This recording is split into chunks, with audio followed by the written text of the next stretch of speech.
Welcome, brothers and sisters, to Happy Anniversary, Yahuah. When we saw Yahuah's people last, they have just been delivered by the blood from the Lamb.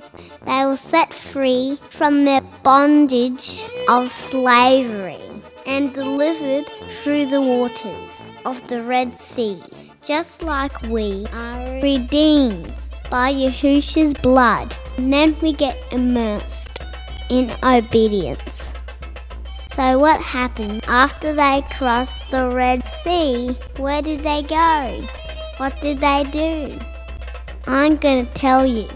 They walked through the wilderness for over a month until they came to Mount Sinai, the mountain of Elohim. Exactly 50 days after the feast of Passover comes the feast of Shabuoth. And that word is Hebrew for weeks. And on this feast, we remember the giving of the covenant, the Torah, at Mount Sinai. For many centuries, Christians have referred to this feast as Pentecost, which is Greek and means count 50. Pentecostals should be very interested in this feast day of Israel and Yahuah. It's just a little sad they use a Greek word to call themselves. Once a year, this anniversary celebration occurs that most people don't know much about. It's a wedding anniversary of a marriage between Yahuah and Israel, which occurred at this time of year at a mountain called Sinai or Horeb. 50 days after being delivered from slavery in Egypt. In fact, this day is a high Sabbath, one of 7 high Sabbaths that have been ignored by Emperor Constantine's hybrid religion, Christianity. They've been told they are the bride of Christ, yet they don't remember the marriage. They have a Passover lamb, but no Passover. So it goes on and on. Isn't that crazy? Most don't even know the name of their bridegroom, Yahusha. And so they remain unwise virgins, having no oil, because his name is as oil poured forth. So when they knock to enter the marriage feast, Yahusha claims to not know them. And just like Passover was turned into a Sunday morning Last Supper every week called Communion or the Lord's Supper, Shabuoth has become a memorial to speaking in tongues rather than about the renewal of the covenant between Yahuah and Israel.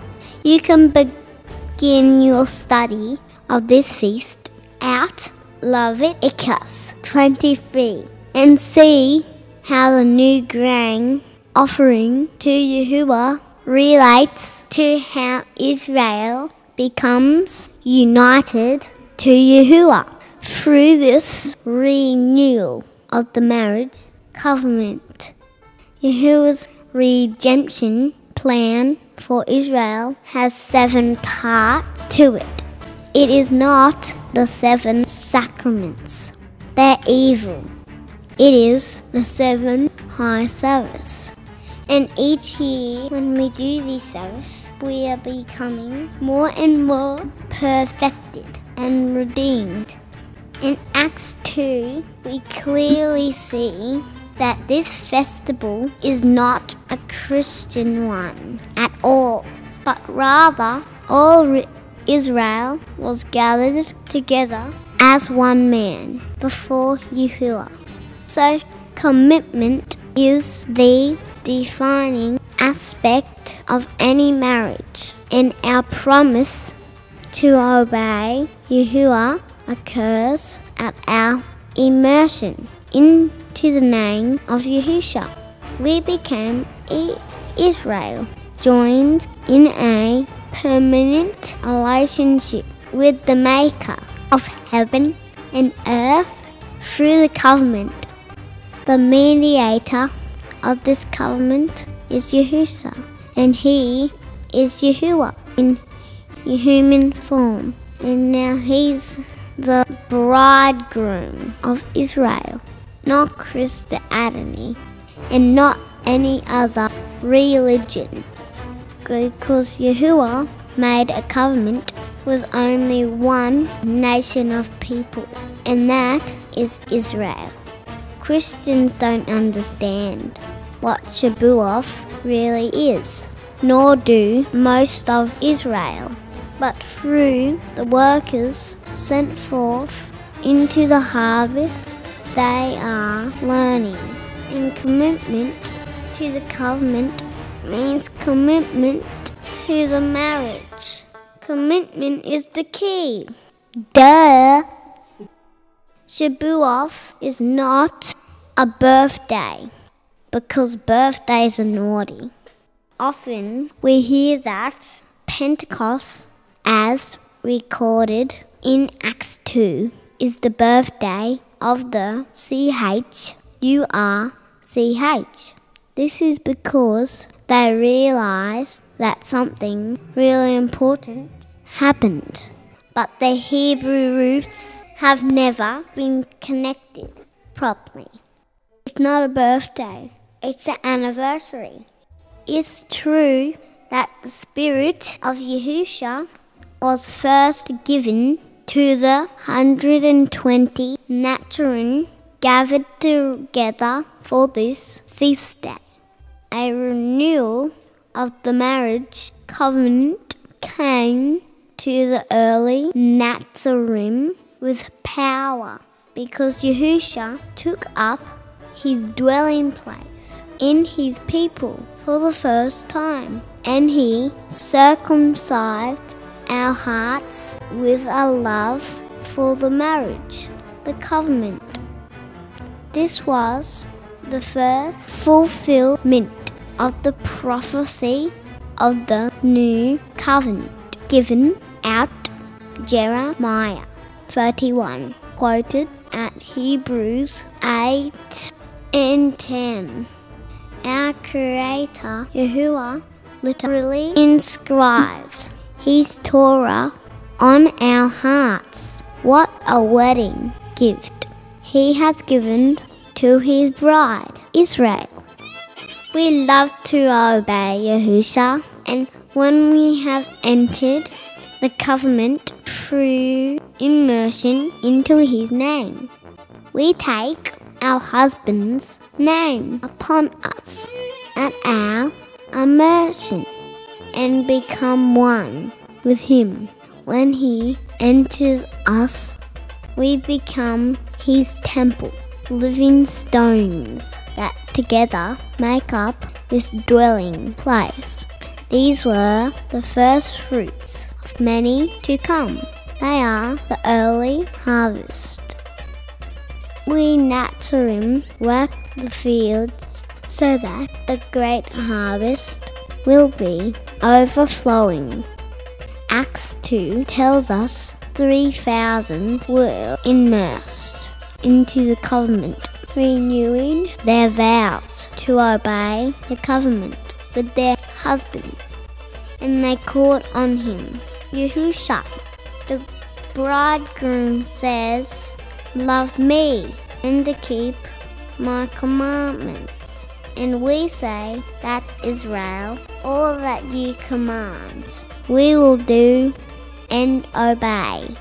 What is it we obey? Do you know?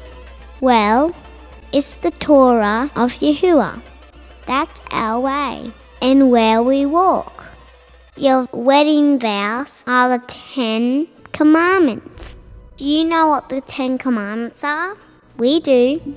Let us tell you. Number 1, love Yahuah more than anything else.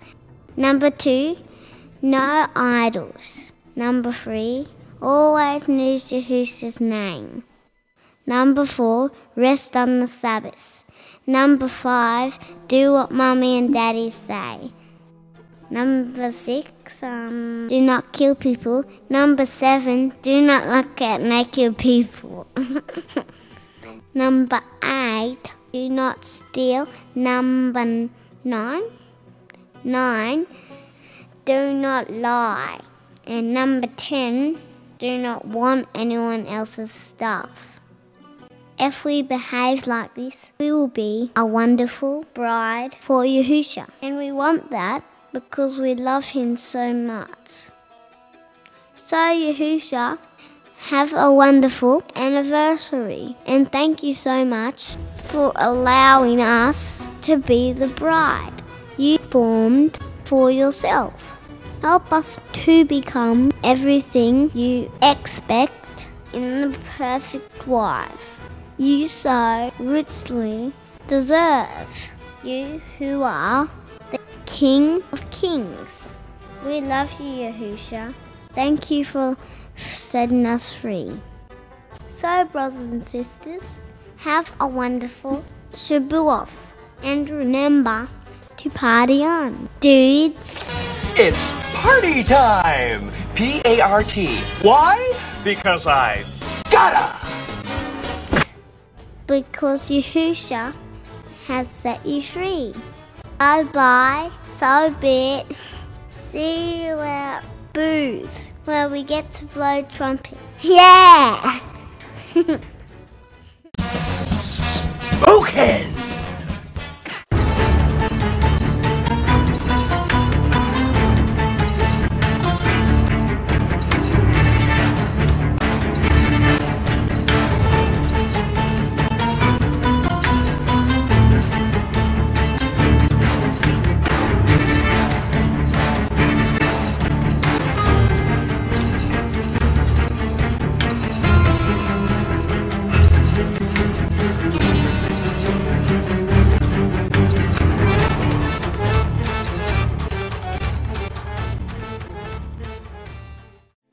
Today we are looking at the festival of Passover. What is Passover? Why is it so important? Passover is all about Yahusha, our Messiah. Many people do a Passover and don't even think about him. They concentrate on the lamb and the matzah and how the slaves were set free.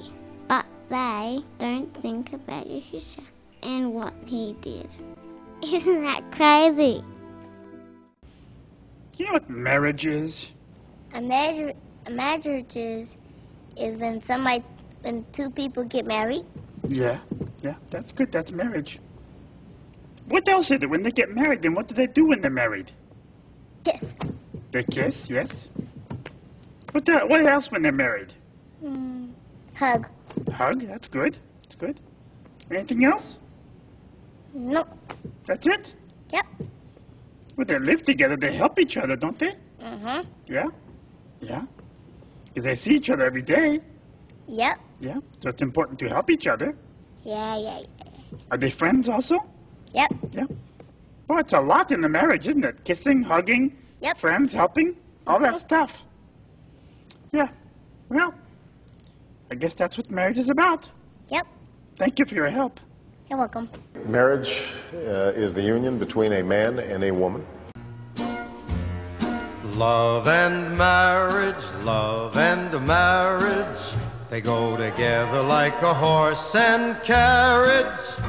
Dad was told by Mother, you can't have one, you can't have none, you can't have one without the other. No, sir.